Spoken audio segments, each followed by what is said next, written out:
Wyoming Territory, Christmas Eve, 1889. The snow fell heavy and steady, swirling like ash in the dark. Wind lashed through the narrow alleys behind the town's inn, sharp enough to slice skin and unrelenting.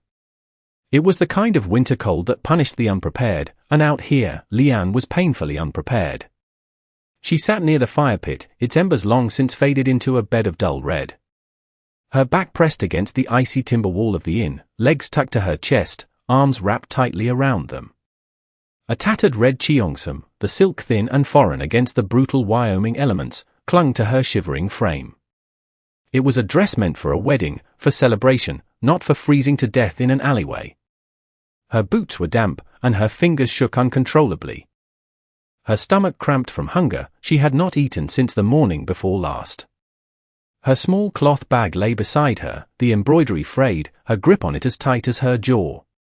The purse she had carried, containing what little money she had brought from across the ocean, was gone, stolen on the platform at the train station in a jostle of elbows and shouted directions. Still, she would not beg. She would not knock on the door of the inn again. Not after the woman inside had turned her away with a glare at her foreign features and the sound of a locking bolt. She had been promised a husband, a home.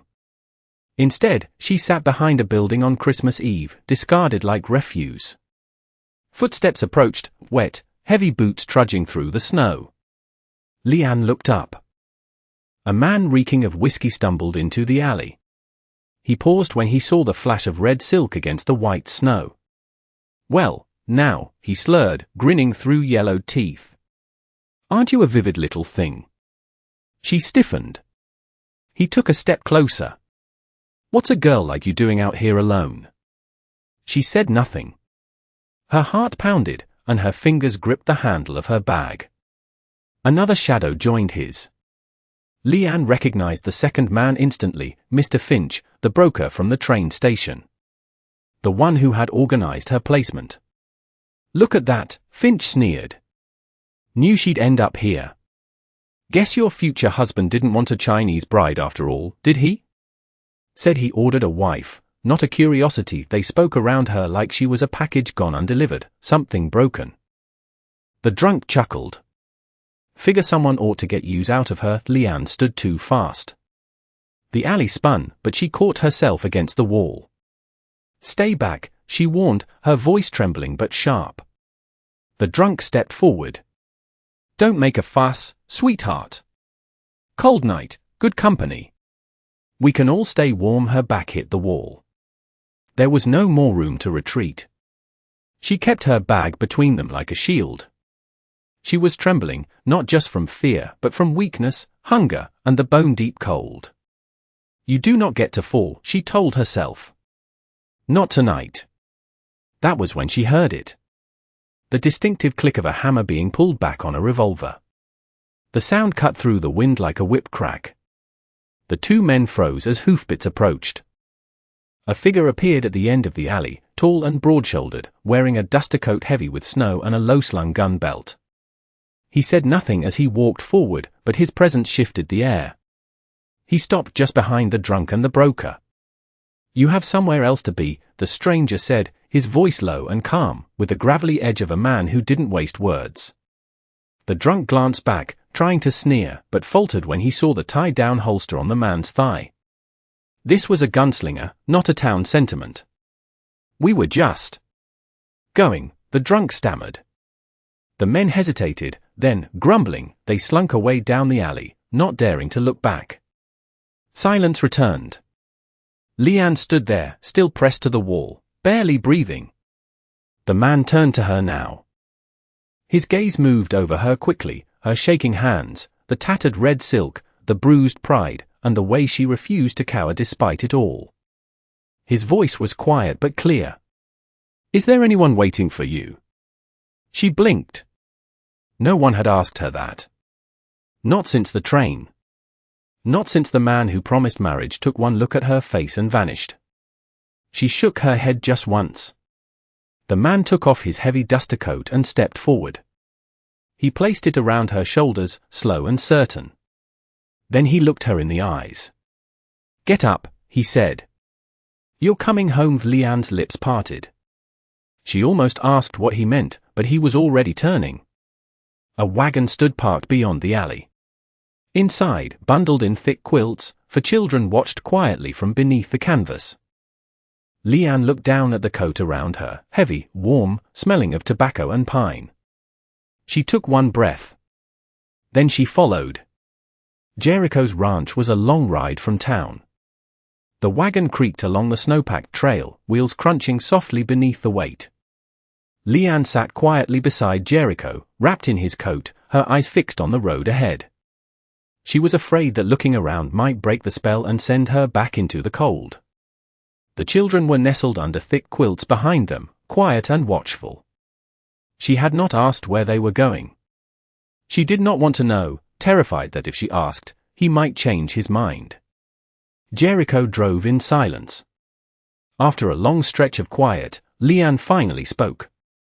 "He said I would not do," she murmured. "The man who ordered me.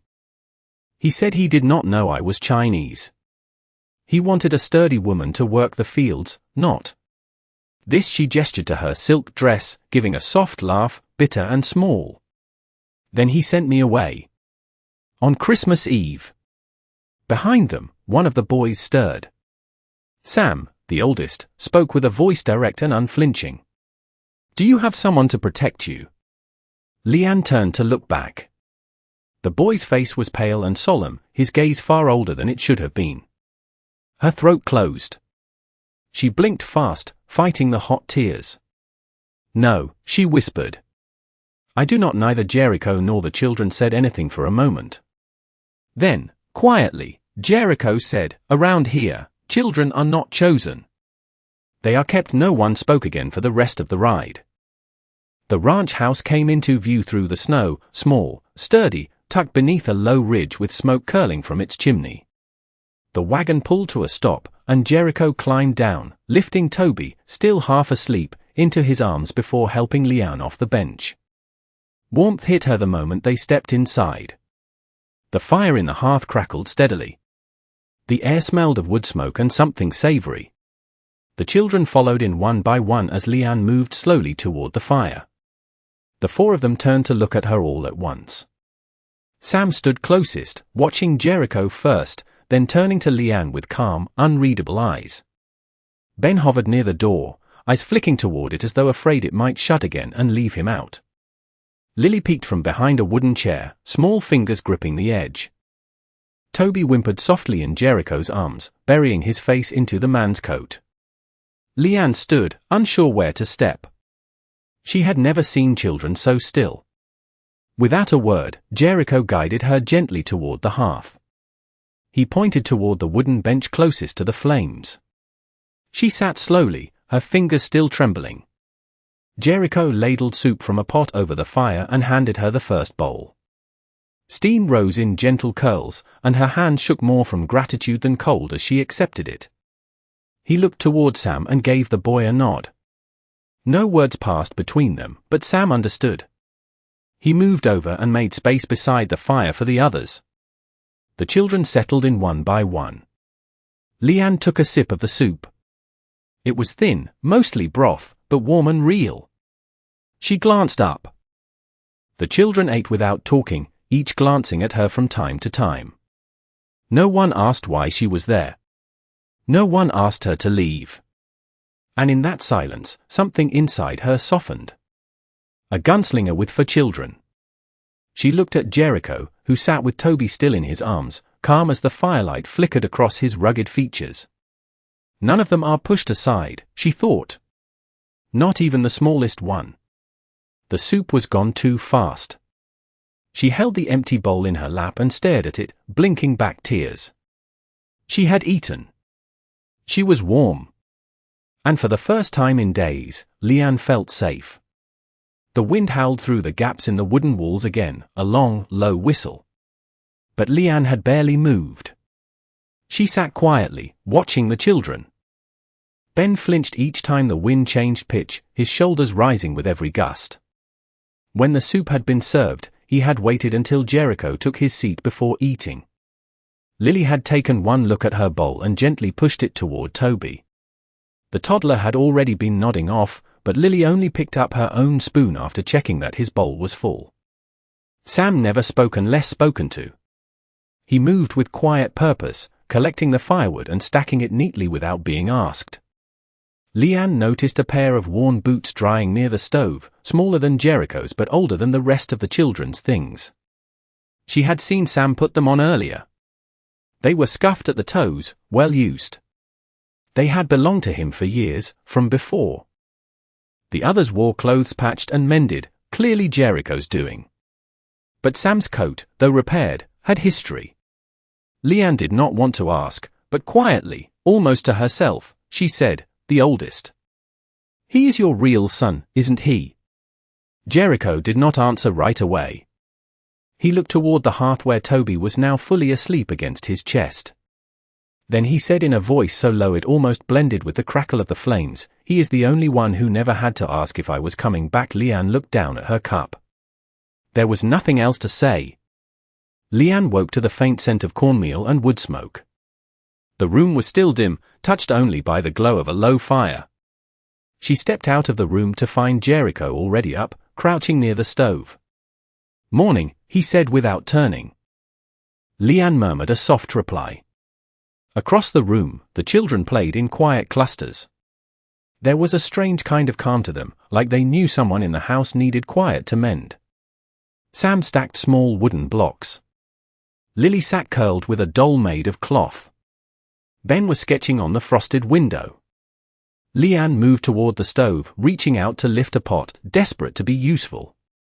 But Sam was already there. "I got it," he said simply, shifting the pot toward the warmer edge. She took a step back. She grabbed a broom, but Ben was already sweeping.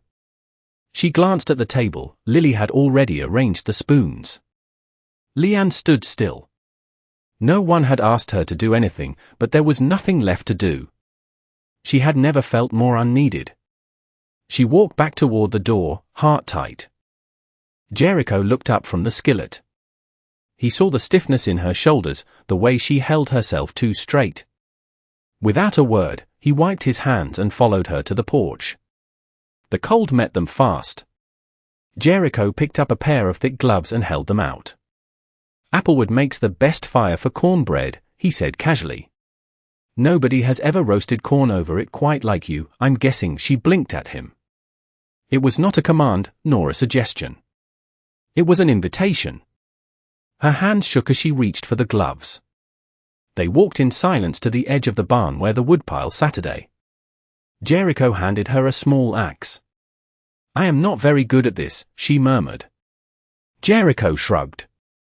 "Neither was I," and then he left her there. The gloves scratched her wrists. The wind tugged at her coat. She split one log, then another.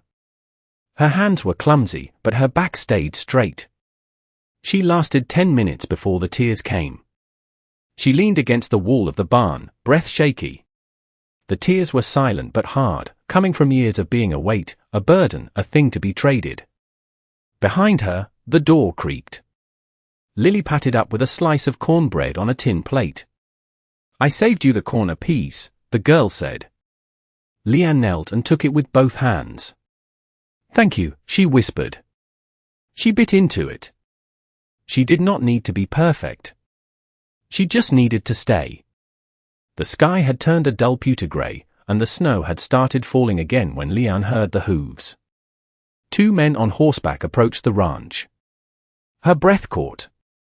It was the man who had rejected her, accompanied by Mr. Finch, the broker. The rejected suitor dismounted first. "Leanne," he said, voice low. "I came to bring you back. I should not have turned you away. I've had time to think. You deserve better than being stranded out here." Finch dismounted, brushing snow off his sleeves. "You signed a contract," he added sharply. "You were promised, and now you're in breach." From the barn, the door creaked. Jericho stepped into view. He did not hurry. He simply walked forward and stopped beside Leanne.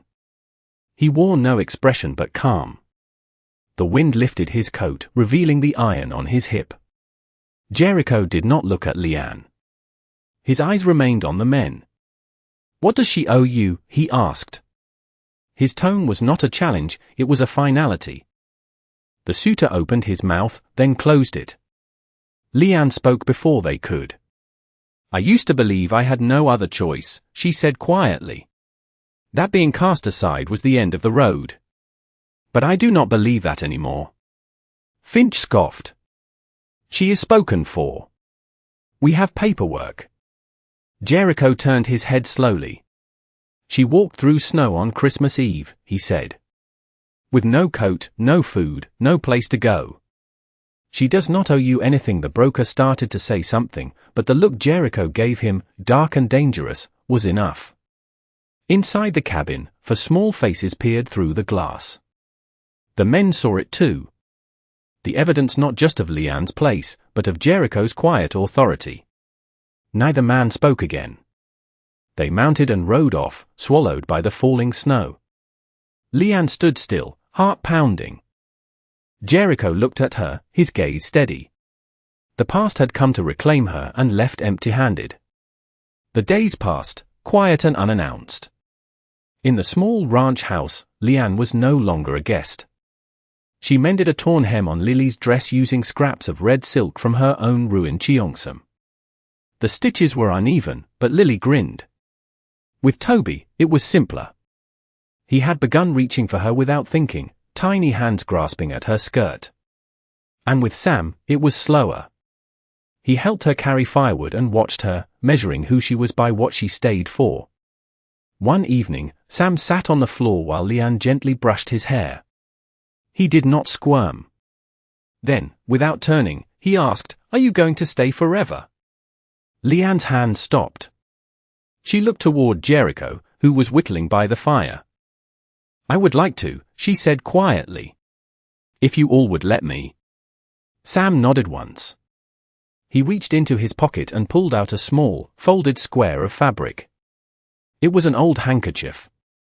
"My ma gave me this when I was little," he said. "She said to keep it when I missed her. I think maybe you should have it now." Leanne took it with trembling fingers. She pressed it to her lips, then looked up at him. Not a boy asking for a mother, a boy telling her she had become one. The wind was shifting when they finished loading the wagon for a supply run. Leanne stood beside Jericho, arms red from the cold. "You sure the horses can pull this much?" she asked. He gave a slow nod. They climbed into the wagon together. The snow came sooner than expected, thick, heavy flakes that clogged wheels. The wagon lurched and stopped. "Too deep," Jericho muttered. They led the horses to a small cave half hidden under a ridge. Inside, the cold was still sharp. Jericho built a small fire. Leanne sat with her back to the stone wall, shivering. Jericho shrugged off his coat and draped it around her again. "You do not have to," she said. "I do not leave people cold in the snow," he replied. He looked at her, the firelight catching the sharp angles of his face. "I still do not know if I can be a mother," she said, staring at the flames. Jericho was quiet for a long time. Then he said, voice low, almost unsure, "I do not know how to ask a woman to marry me. I have no ring, and no pretty words. I have a house full of children and a past full of violence." The wind howled outside. "But if you are still sitting here come morning," he said, "then the house is yours, too." Leanne stared at him. There were no promises, just the smoke between them and the warmth of his coat. She smiled, shifted a little closer to the fire, and did not move all night. 1 year later, the ranch breathed warmth. Leanne sat by the hearth, knitting a red scarf. Sam moved carefully around the dining table, arranging plates. He was taller now, surer of himself. Lily and Ben giggled from the corner where they hung pine cones on a crooked fir tree. Toby sat in the middle of the rug, holding a toy horse. "Mama," he called out clearly. "Yes, darling, I am here," Leanne said, ruffling his hair. The door creaked open, and Jericho stepped inside, coat dusted white. He shook off the chill and looked across the room. He reached into his coat and pulled out a small bundle wrapped in brown paper. He handed it to her. "It is not much," he said. Leanne untied the string. Inside was a folded piece of thick paper. Birth certificate. Mother, Leanne Blackwood. Children, Sam, Ben, Lily, Toby. She looked up, breath caught. "I cannot give you much, Leanne," Jericho said steadily. "No gold, no name in town that matters. But if I can write your name into the lives of these children, if I can make it real for them and for you, then I reckon this Christmas will feel whole." Leanne's hand covered her mouth. Her eyes burned. Behind them, the soup began to boil over. Sam rushed to tend it. Lily shouted that the tree was tilting. Toby squealed with laughter. It was a day that had once meant empty pockets and colder nights, now filled with the fullness of sound and hands to hold. Leanne leaned her head against Jericho's shoulder. "Thank you," she whispered, "for saying get up, you're coming home that night," and this time, she knew she had. The story of Leanne and Jericho teaches us that family is not defined by blood, but by the will to stay when the winter is at its harshest. It reminds us that true strength is not found in the hardness of a gunslinger's past, but in the tenderness required to heal a broken home. Leanne's journey proves that even when the world leaves us freezing and forgotten, there is always hope for a new beginning if we are brave enough to accept it. Forgiveness plays a vital role here, not necessarily of those who hurt us, but allowing ourselves to forgive our own perceived inadequacies. By choosing to nurture the children and trust a stranger, Leanne transformed a shelter into a sanctuary.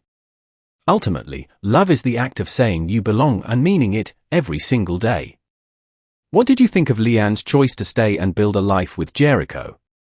If this story warmed your heart, please leave a comment with your thoughts below. Don't forget to subscribe for more tales of resilience and love, and thank you for watching.